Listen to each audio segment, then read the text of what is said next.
सदियों से हम इंसानों ने रात में आसमान की तरफ देखा है और सितारों के बीच घूमते उन चमकदार डॉट्स को देखकर हमेशा हैरान हुए हैं। ये ग्रह हैं। लेकिन जानते हैं, पुराने जमाने के लोगों के लिए ये सिर्फ रोशनी के गोले नहीं थे, बल्कि एक बहुत बड़ी कहानी के किरदार थे जो एक सीक्रेट भाषा में बात कर रहे थे। चलिए, आज इसी रहस्यमयी भाषा को समझने की कोशिश करते हैं।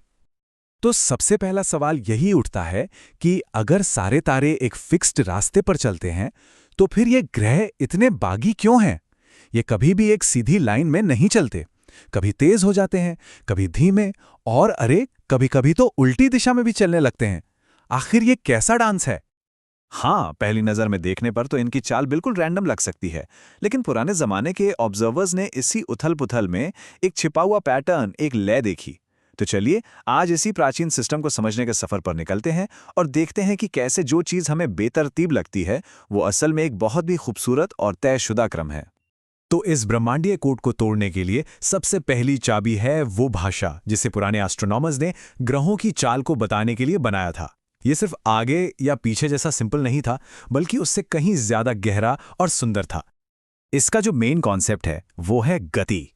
ये ग्रहों की स्पीड और डायरेक्शन को बांटने का एक सिस्टम है जो हमें बताता है कि कोई ग्रह किसी भी पल में क्या कर रहा है। समझ लीजिए, ये एक तरह से ग्रहों के ट्रैफिक रूल्स हैं। और यहीं पर चीजें काफी दिलचस्प हो जाती हैं। पुराने विचारकों ने गति को 8 अलग-अलग कैटेगरी में बांटा था। वक्र का मतलब है पीछे की ओर चलना, जिसे आज हम रेट्रोग्रेड मोशन कहते हैं। अतिवक्र मतलब बहुत तेजी से पीछे जाना। मंद यानी धीमा, और शीघ्र यानी तेज। सम एक जैसी स्पीड है, और कुटिल उस खास पल को दिखाता है जब कोई ग्रह अपनी दिशा बदलता है। कितना डिटेल्ड सिस्टम था, है ना? अच्छा, ग्रहों की चाल को समझना तो पहेली का बस एक हिस्सा है, लेकिन वो दिखते कब है और कब नहीं, यहाँ पर सूरज, हमारा अपना तारा, एक बहुत बड़ा रोल निभाता है। देखिए, ये आइडिया बहुत सिंपल है लेकिन बहुत पावरफुल है।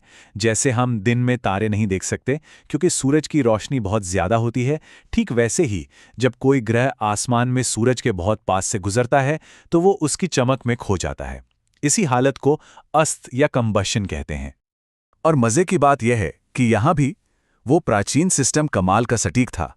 उन्होंने इस इनविजिबिलिटी जोन को एक नाम दिया और उससे नापा भी, कालांश।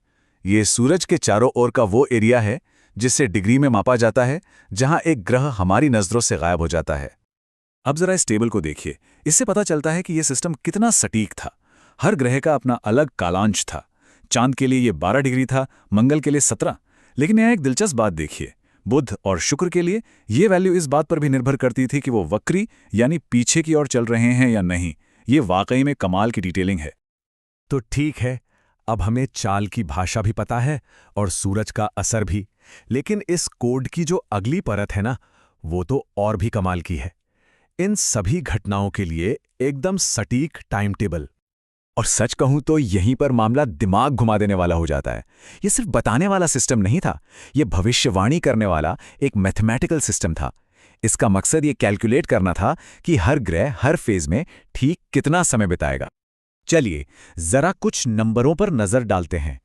ये टेबल दिखाती है कि हर ग्रह औसतन कितने दिनों तक वक्र या पीछे की ओर चलता है। बुध सिर्फ 23 दिनों के लिए, जो बहुत कम है, जबकि शनि पूरे 137 दिनों तक वक्री रहता है, मतलब लगभग 4.5 महीने। ये चार्ट इस फर्क को बिल्कुल साफ साफ दिखाता है। बुध का छोटा सा वक्री समय और शनि का इतना लंबा समय। देखिए, दोनों में कितना बड़ा अंतर है। ये सारी कैलकुलेशन सालों तक आसमान को बहुत ध्यान से दिखने का नतीजा थी। और अब देखिए मार्गी यानी नॉर्मल, सीधी चाल के दिन। यहां भी नंबरों में जमीन आसमान का फर्क है। मंगल 605 दिनों तक सीधी चाल में रहता है, मतलब लगभग 2 साल। और इसकी तुलना बुध से करें, जो सिर्फ 90 दिन सीधी चाल में रहता है। हर ग्रह की एक अलग लय है, अपनी एक अलग धड़कन। सिर्फ इतना ही नहीं, अतिचार यानी जब ग्रह अपनी नॉर्मल स्पीड से भी तेज चलते हैं, उसे भी कैलकुलेट किया गया था।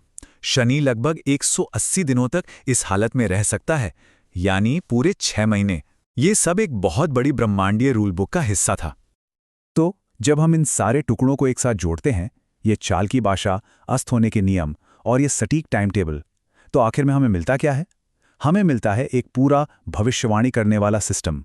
एक तरह का प्राचीन एल्गोरिदम। अगर इसे आसान भाषा में कहें तो ये एक तरह का प्राचीन एल्गोरिदम ही था। इसमें ब्रह्मांड के बर्ताव को समझने और उसकी भविष्यवाणी करने के लिए जरूरी सब कुछ था। एक साफ भाषा, सटीक नियम और डिटेल डेटा। ये सब मिलकर आसमान में होने वाले डांस का एक पूरा नक्शा तैयार करते हैं। और इस सिस्टम का असली मकसद क्या था? ये एक प्राचीन श्लोक में बहुत खूबसूरती से बताया गया है। इसका मतलब है कि जहां भी जिस भी समय में कैलकुलेशन मैच करती हैं, वहीं पर नतीजों को तय माना जाना चाहिए। मकसद अटकलें लगाना नहीं था, बल्कि गणित की यूनिवर्सल भाषा के जरिए ब्रह्मांड के साथ तालमेल बिठाना था। और ये सब हमें एक आखिरी और सोचने पर मजबूर कर देने वाले सवाल पर लाकर छोड़ देता है।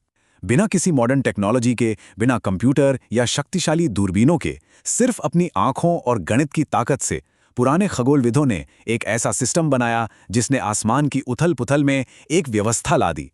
ये इंसानी दिमाग और ब्रह्मांड को समझने की हमारी गहरी इच्छा का एक जबरदस्त सबूत है।